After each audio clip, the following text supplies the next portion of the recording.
गांव कोंडल में आर्य समाज के प्रोधा स्वर्गीय करतार सिंह आर्य की 16वीं पुण्यतिथि पर प्रेरणा सभा का आयोजन किया गया, जिसमें आर्य समाज के युवा प्रचारक राजदेव आर्य ने कहा कि आर्य समाज को अपना जन जागरण अभियान तेज करना होगा ताकि गांव में व्याप्त सामाजिक कुरीतियों को दूर किया जा सके।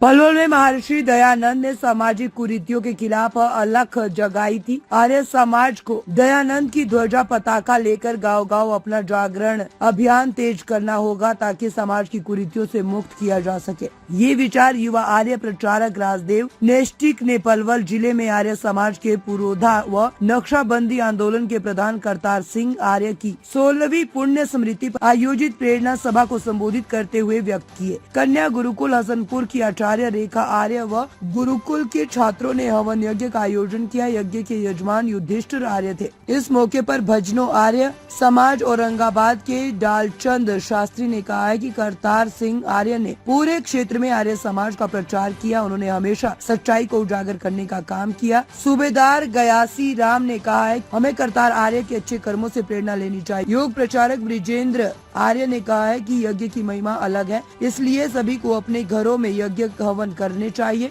इस मौके पर कमल सिंह व उनकी टीम द्वारा ईश्वर भक्ति से ओतप्रोत कार्यक्रम का आयोजन किया गया। कार्यक्रम का संचालन डॉक्टर युद्धवीर आर्य ने किया। दयानंद जन सेवा समिति के प्रधान विक्रम सिंह आर्य ने सभी का आभार व्यक्त किया। इस मौके पर शेर सिंह आर्य, मास्टर बसंत, मास्टर अशोक, चंद्र प्रकाश प्रधान, महाशय अतर सिंह, नरेंद्र डागर, सत्यदेव नंबरदार, सुरेश दिगंबर, अमन तेवतिया सहित अन्य गणमान्य लोग मौजूद रहे।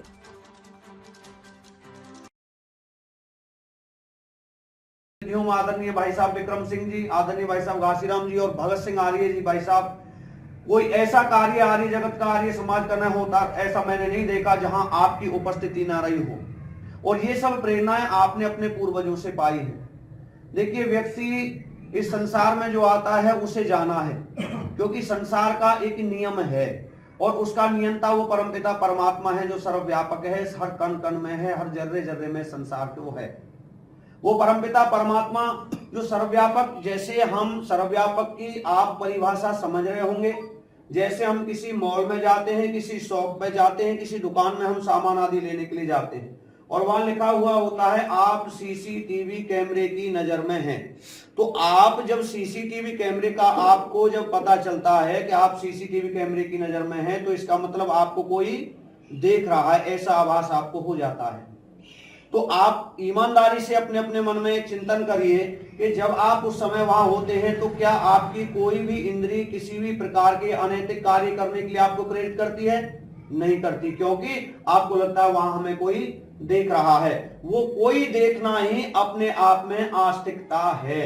आप जान रहे हैं कि हमें कोई व्यक्ति देख रहा है, लेकिन वो परमपिता परमात्मा क्या है, वो सर्वव्यापक है, वो भी उसी प्रकार से हमें देख रहा है। लेकिन मनुष्य क्या है, अपनी हठ, दुराग्रह, अविद्या आदि दोषों के कारण से व्यक्ति उस परमपिता परमात्मा के स्वरूप को न जान करके अनेक प्रकार के अनैतिक कर्म कर देता है कि यहां तो मुझे कोई देख ही नहीं रहा, जबकि वो परमपिता परमात्मा वहां भी देख रहा है। और इतना ही नहीं, वो न देखने के एवज में आपको लगता है कि परमेश्वर आपको देख नहीं रहा और आप वो कार्य करने लग रहे हैं, वहां आपको एक तो जो अनैतिक कार्य करने का दंड मिलेगा, लेकिन आपका डबल दंड तब होगा कि आप ईश्वर की सत्ता को भी आप चैलेंज कर रहे हैं कि आप उस आस्तिक व्यवस्था